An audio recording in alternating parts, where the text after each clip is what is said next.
अस्सलाम वालेकुम भाईजान, कैसे हैं आप? ठीक हैं जनाब। पाकिस्तान वर्सेस ऑस्ट्रेलिया जो कि फाइनली पाकिस्तान ने इस सीरीज़ को बड़े अच्छे तरीके से फिनिश किया, क्लोज किया और 22 साल बाद जो है वो एक सीरीज़ जीती ऑस्ट्रेलिया के होम ग्राउंड के ऊपर खड़े होके, जहाँ पे जनाब ऑस्ट्रेलियन एडलेड पर्थ की विकटें और इन विकटों के ऊपर बड़े बुरे तरीके से मैं कहता हूँ कि शिकस्त दी। बॉलर्स ने जो है वो साबित कर दिया कि जो है वो बैटिंग ना सिर्फ एक बांग्लादेश की बैटिंग है जो ऑस्ट्रेलिया कर रही है, बल्कि ये तो हमारे लिए कुछ भी नहीं है। बड़े बुरे तरीके से जो है ऑस्ट्रेलिया को वाइंड अप किया। ठीक है, special credit goes to Haris Rauf through the series, Naseem Shah, Shaheen Afridi और इसके अलावा हमारे ओपनर्स को भी कि जनाब सैम अयूब और जिस तरह अब्दुल्ला ने सेंसिबल बैटिंग का आगाज़ किया तो एक बहुत अच्छी इंडिकेशन है पाकिस्तान के लिए।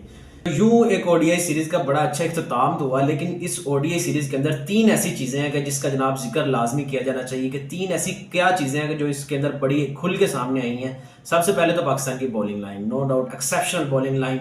पाकिस्तान के हारिस रऊफ तो और इसके अलावा शाहीन अफरीदी ने तो ऐसे बॉलिंग की कि जैसे बहुत ही आइडिया था उनको इन पिचेस के ऊपर बॉलिंग करने का और उन्होंने उसी लाइन पे बॉलिंग करते रहे।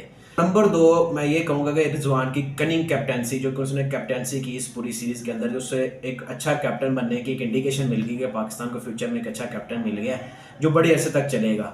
और नंबर 3 जो बड़ी ट्रेजिक है, जिसको मैं कहता हूँ कि मुझे सबसे जो है वो डिफरेंट लगती है ये चीज़, कि जिस तरह का नॉन सीरियस एटीट्यूड शो किया ऑस्ट्रेलिया ने, कि ऑस्ट्रेलिया ने इवन के थर्ड मैच था, फाइनल मैच था, तो उसने अपने 4 मेन प्लेयर ही बाहर बिठा दिए। पैट कमिंस खुद बाहर बैठ गया, मिचेल स्टॉक जो है वो बाहर चला गया, इसके अलावा स्मिथ जो है वो नहीं खेला इस मैच के अंदर। ठीक है, तो यूं उन्होंने जो मेन की प्लेयर्स है उनको, लबेशैने नहीं खेला इस मैच के अंदर। इसके अलावा आपको पता है सीरीज के अंदर ऑलरेडी जो है मिचेल मार्श जो है वो भी नहीं खेल रहा। तो यूं ऑस्ट्रेलिया ने जो है, मुझे नहीं समझ लग रही कि उन्होंने किस तरह का ये जो ब्लेंडर कर रहे हैं कि एक होम सीरीज जो है वो गिफ्ट करके किसी को दे रहे हैं कि आप आए हमें हराएं और जाएं।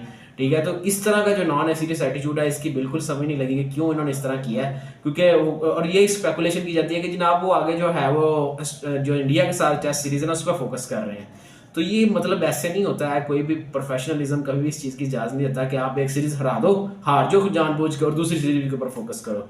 बहरहाल इस चीज़ को देखा जा सकता है, लेकिन पाकिस्तान जिस तरह आउट क्लास कर रहा था, मैं तो ये कहता हूँ कि इंडिया ऑस्ट्रेलिया जो है वो पता नहीं बेस्ट 11 कहीं से उठा के ले आता तो बॉलिंग लाइन उसको क्रश कर देना था इस विकेट के ऊपर। ठीक है, तो बहरहाल बेस्ट ऑफ लक।